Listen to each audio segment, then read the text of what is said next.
Yes, be ready. Start. Section 529A of the Companies Act, an enacted provision, is to be given primacy in case of conflict and consequently in case of disharmony.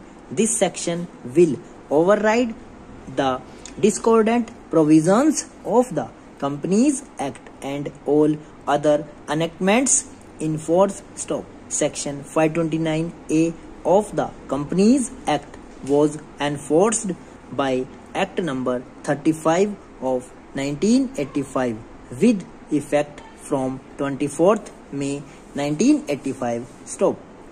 Therefore, when there is a clash and disagreement between Section 529A of the Companies Act and another provision of the Companies Act or any other enactment in force on 24th May 1985, Section 529A prevails and the debts are to be paid in terms of Section 529A of the Companies Act. Stop.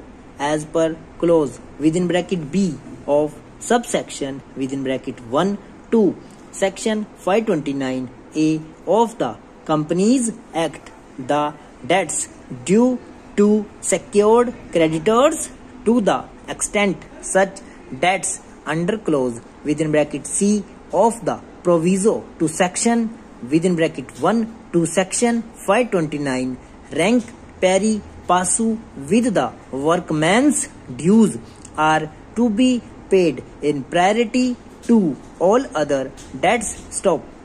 Subsection within bracket 2 to Section 529A states that the debts payable under clauses within bracket A and within bracket B of subsection within bracket 1 to Section 529A shall be paid in full unless the assets are insufficient to meet them, in which case they shall abate in equal proportions. Stop. Stanza.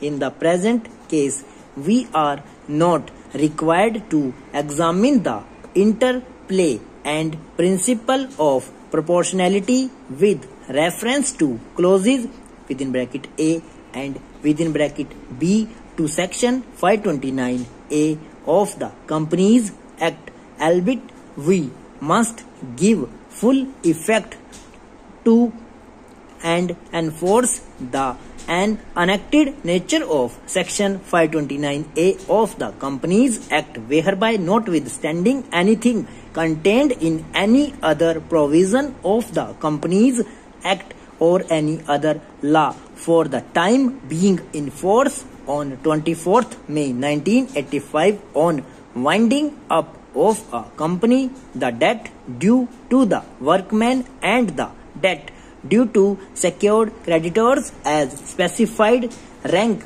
pari passu and are to be paid in the manner prescribed therein in priority to all other debts. Stop. Section 530 of the Companies Act, which was amended and substituted by Act number 35 of 1985, states that Section 530 is subject to provisions of Section 529A of the Companies Act. Stop. Over.